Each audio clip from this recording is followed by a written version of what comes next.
Hi there, guys. Are you inundated with information about international taxation and don't know who you should listen to? Are you surrounded by gurus who say that they are the best, the most sun, the best looking, the best known? They have dealt with Bill Gates and so on, and you don't know who you can believe? Then this video is for you. Today we are talking about the quality of information in relation to international taxation, or rather the quality of certain types of information around you about the internationalization itself, your ability to go abroad, and especially of your ability to make a wise choice when it comes to foreign jurisdictions in which to place your business to expand it internationally. Many people come to our channels with a very sensible question. They see some of our videos. I'm humbly representing Money Lawyers, and the other money lawyer is Oreste Maria Petrillo. We are known that way because for years we have been involved in taking many businesses abroad and growing them in economic terms and protecting them in legal terms. We do all around asset protection and whatnot.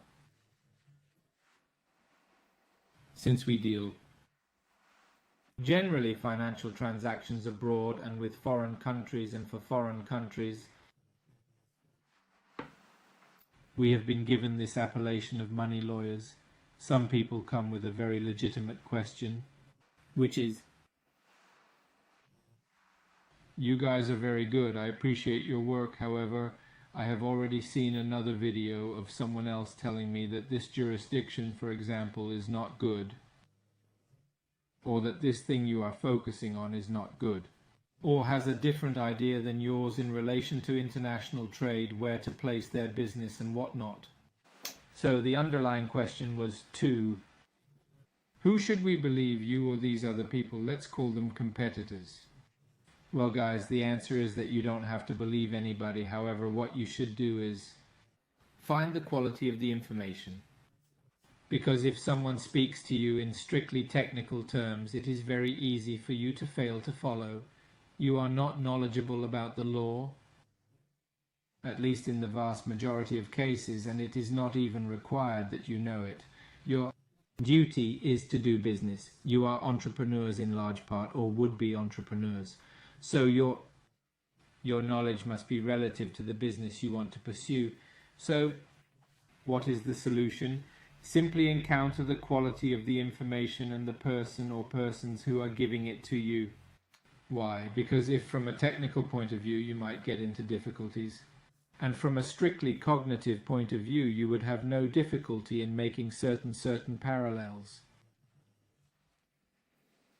Lately you might have heard, I give an example, you might have seen a video of a competitor talking about so-called wealth, of the wealth of the world going to shift and place by virtue of the new arrangements of world geography, the new changes, of the various vicissitudes around the world over the years that shift the degree of wealth from one country to another.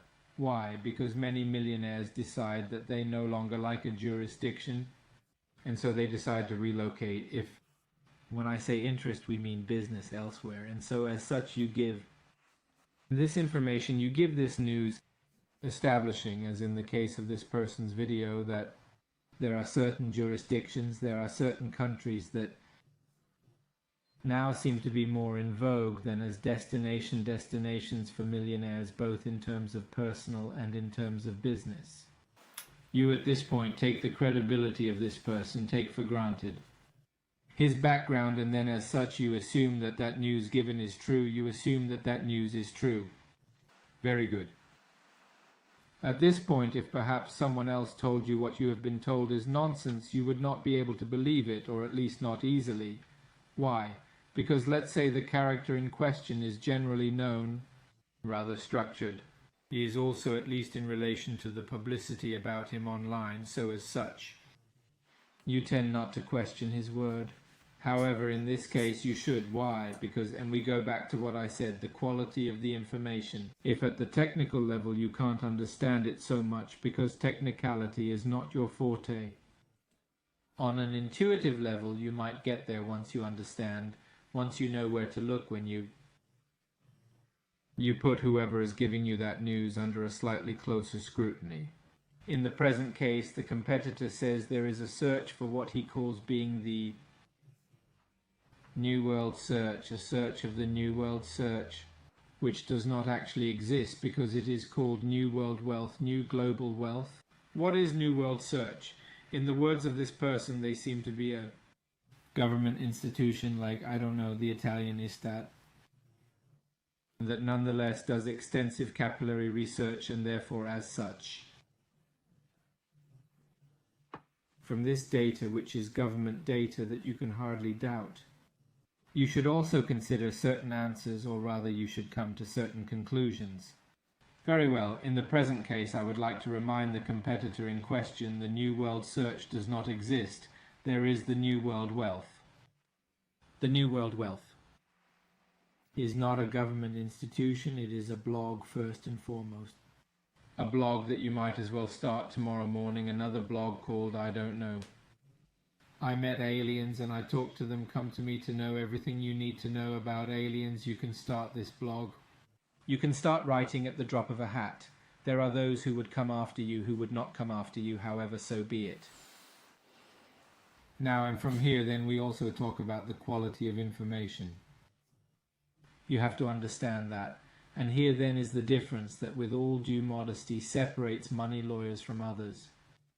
Money lawyers in the international field have been working on it and are still working on it today for tomorrow morning.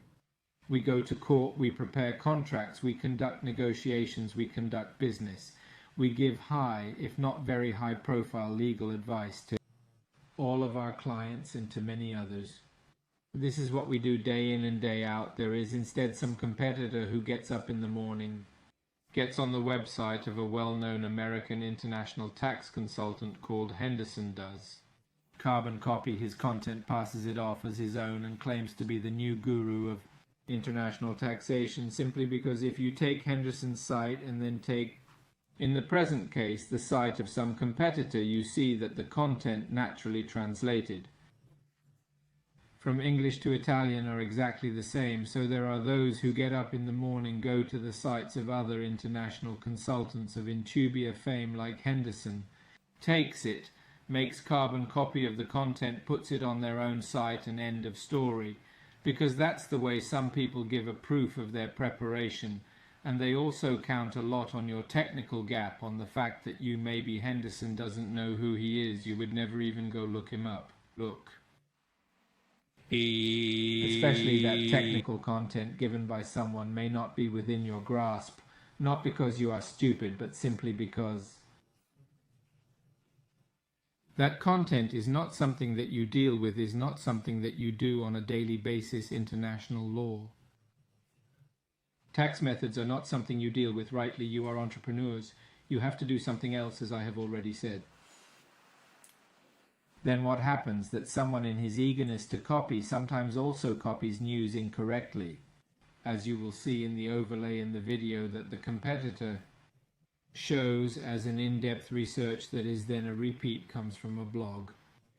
This migration of world wealth sees on the one hand the jurisdictions where the accumulation has been greatest, therefore where the new rich, the rich of the planet, tend to move more frequently both in corporate and personal terms, to, let's say, settle in that particular jurisdiction, and sees, of course, in the top countries like the United States and Canada, of course you refer not only to fiscal capacity but also to quality of life and so many other factors when a person takes up residence both in business terms and in personal terms.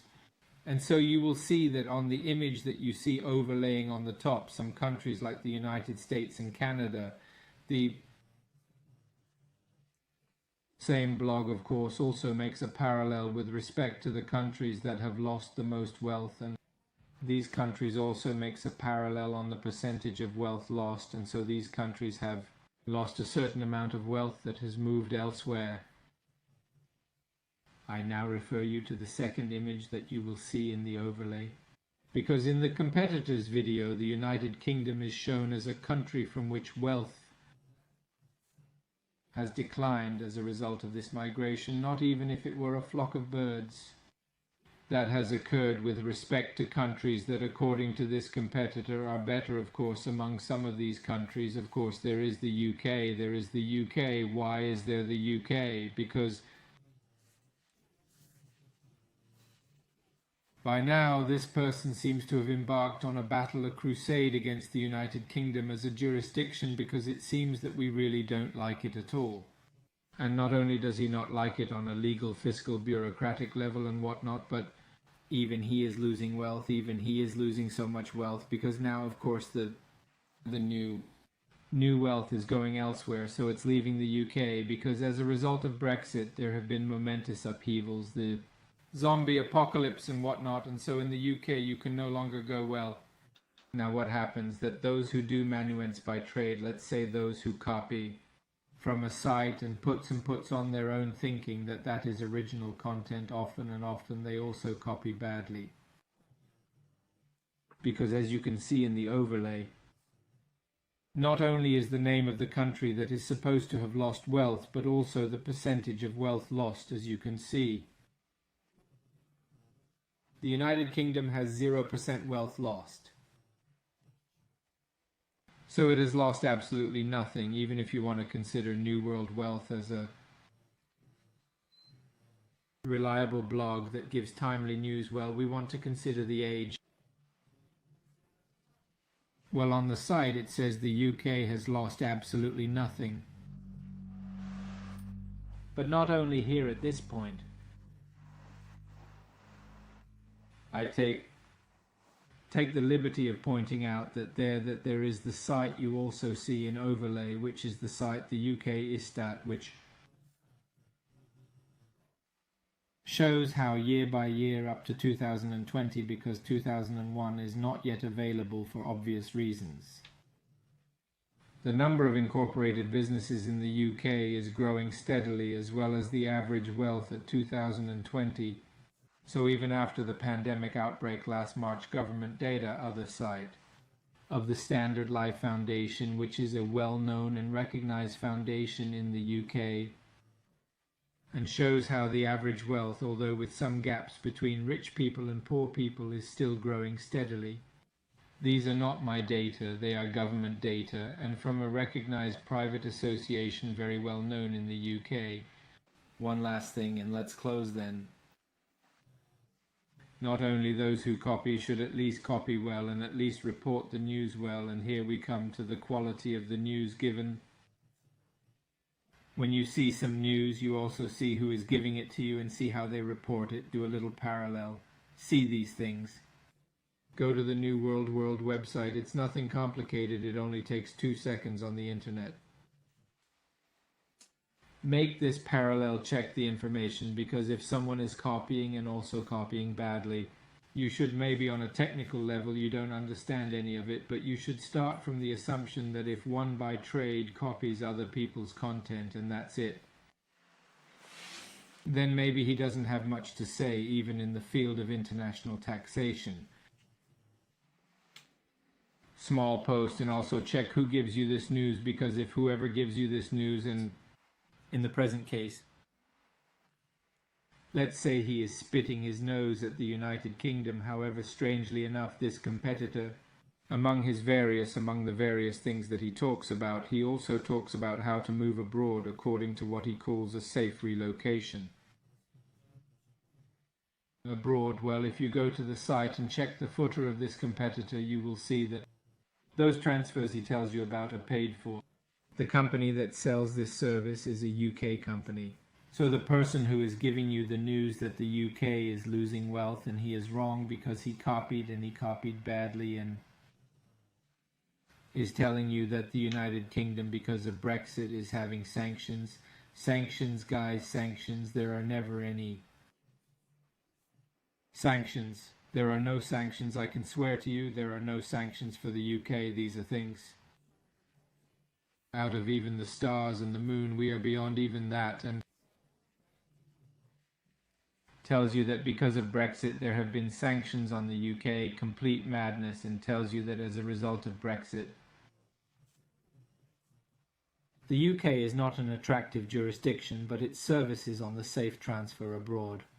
are issued and billed through a UK LTD that this person entered has incorporated